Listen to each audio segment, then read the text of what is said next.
All right, let's look at the tight ends, the big three at the top of our rankings. No surprise, Kelsey, Kittle, and Ertz. Of course, Kelsey is playing on Sunday Night Football. Kittle is playing on Saturday night. So Ertz is the only one of those three on the main slate. Pete, is there another guy that you would want to include in the top tier of tight ends this week? Yeah, I mean, I think in terms of points per dollar, there's a clear standout, and he's been in that tier all year, and that's Austin Hooper. Obviously, he was hurt, but I do think he's someone we can look to. You know, the targets have been down since coming out the entry. Julio soaked up so much target share, but man, this Jacksonville team is really, really bad. Darren Waller also in that same kind of tier.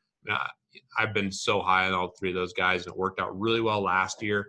This year, it's worked out decently. I think people, it wasn't working out initially, but the recent surge by Kelsey and Kittle has been pretty nice, especially in like the shorter drafts, given Kamara's been kind of a bust and Saquon hasn't had a great year. So in DFS, I think it's site specific. We've been loading up on the top end tight ends on FanDuel, and then on DraftKings, it's been really about nailing the value guys. So this week specifically, I think Hooper is the best points per dollar, playing the guy I'm highest on relatively. But yeah, there's a lot of compelling options, and tight end's been a good position down the stretch here this NFL season. Sean, who do you like? Yeah, I'm right along Pete on Hooper. I mean, when I saw he was 4,400, that was Christmas, week early for me. He's in my top three, and yet he's priced. I think he's like the sixth or seventh most expensive tight end. He was eased back in a bit 2 weeks ago at 69% of routes, and last week he jumped back up to 78, which is pretty much in line his rate. Earlier in the season when he was healthy. So I think we can expect Hooper to regress to what we saw earlier in the season. And at the very end of that game, Julio Jones got that game-winning touchdown, but it was actually Hooper who made a shoestring catch that they actually overturned. But if they let him let that touchdown stand, I think his price would be $500 more expensive. So that's a case of, I think, people overlooking, touchdown luck. So especially at home against the Jaguars, they've been pretty brutal against tight ends lately. So love Hooper at 4,400 this week. I mean, I'm going to have maximum exposure on him at that price. There really isn't much reason to explore other options when he's that cheap. Raybon, who do you have your eye on?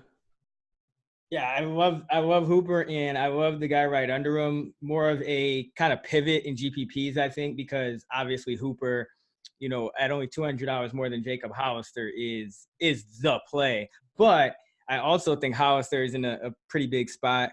If you look at, the Cardinals against tight ends, right back to it with Ricky Seals-Jones, catching one last week. Hashtag revenge, hashtag right. Narrative Street. Flowchart, hashtag flowchart, just everything possible. Really, the only tight ends that haven't hit against Arizona are these like washed up guys like Tyler Eifert and, sad to say, Vance McDonald. I don't know if I don't know what's wrong with him, but Hollister is essentially no worse than the fourth option on Seattle. Carson, you could kind of consider him the third, depending on the game. But I think in this spot, you're going to see Russell Wilson target Hollister, and he's targeted Hollister a lot he's at least 12.5% since he took over as a starting tight end. And we also remember Will Dissly was, outperforming expectations in essentially their number 3 option when he was healthy as well. So I think that this is a good spot for Hollister. But again, he's not as good of value as Hooper, but I think Hooper will still get a lot more ownership just because there's no way he should be priced under Jack Doyle. Like I don't even know how that happens.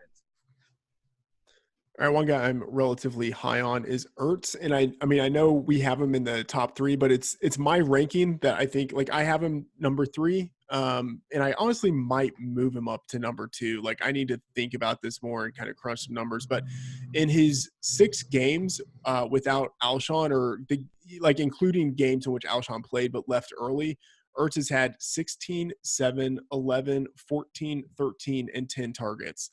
Like, he's just getting so much usage when Alshon is not on the field. And then he's going against the Cowboys, who are pretty poor in tight end defense. So I like Ertz quite a bit this week. Peter, who are you relatively low on? Yeah, I think when you start going through some of the guys, just in terms of raw projections and their price, Jack Doyle coming off a bad performance might be someone just because he's right next to Austin Hooper. Mark Andrews is a really expensive tag. I know it's a decent matchup and he's been efficient. It's tough. I mean, I think you want to prioritize someone like Hooper and the guys we just talked about. And really the one thing that I think would be a huge mistake this week that we've seen some of the recreational guys make is just absolutely punting at tight end with guys who aren't going to see the volume. We have a ton of compelling options.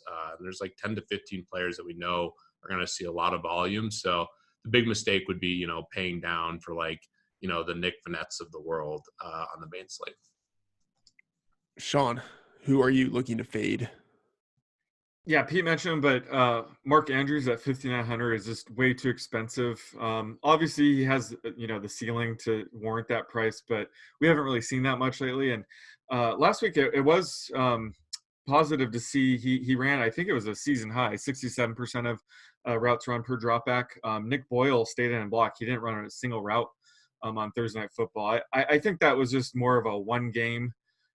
Just a game plan thing, and it's going to return to the three-headed monster, which that saps Mark Andrews' upside. Just the fact that they rotate in all three tight ends. So at 5,900, it's just way too expensive. There's a ton of cheap or options in the 4K range that he mentioned are getting a ton of usage, and just there's no reason to spend up to get Andrews. Raybon, who are you looking to stay away from? I think, kind of hit on it before, Jack Doyle. There's no way he should be more expensive than Austin Hooper, and I don't think he should be more expensive than Hollister. Probably not Dallas Goedert either at this point. Doyle's always been a very low average up to target guy, and now it looks like T.Y. Hilton's going to remain in the lineup. Saw him out there pretty late in the Monday night game. Carolina, as you mentioned, Friedman, they're exploitable on the ground. The coach just coming off a game where they got blown out and they couldn't really make any hay running the ball because the Saints have one of the better run defenses. I think they're going to kind of relish in the opportunity to, get back to running the ball, home favorite against a quarterback making his first start. So fading Jack Doyle at 4,500. All right, Sean, let's close this out with the tight end prop. Let's go with Tyler Higbee at San Francisco, total receiving yards. And this is assuming Gerald Everett is out. But I have him at 53.5.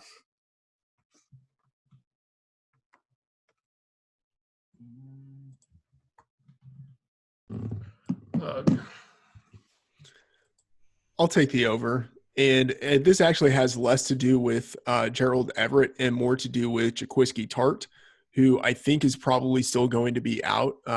As of recording, he still hasn't returned to practice yet.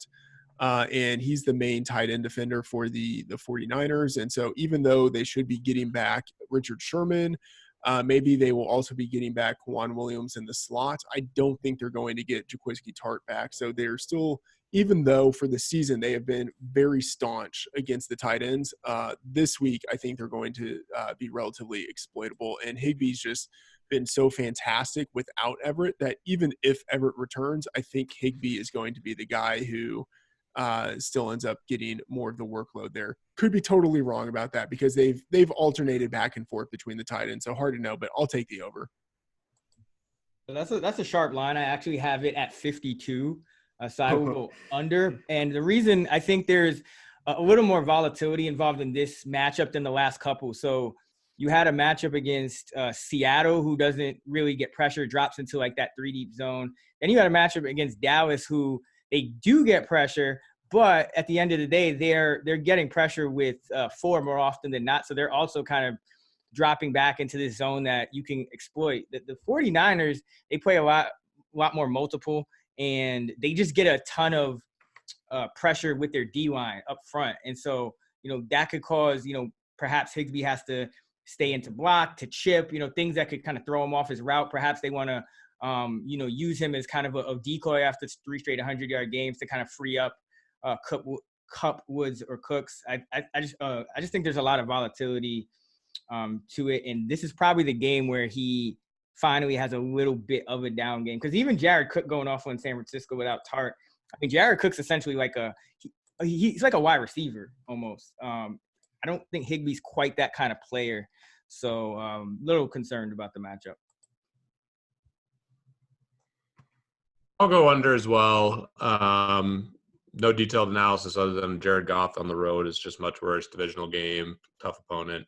Higbee's been great. We got to ride the cheap price tag, and shout out to Sean for that week. I was very confident in the top 3 tight ends. Higbee ended up being the top scorer, which you that's right. podcast. That was a legendary call, and I think I called 2 touchdowns though. He did it all on receptions and yards. It's even tougher to predict, but I was just joking with that. Got lucky.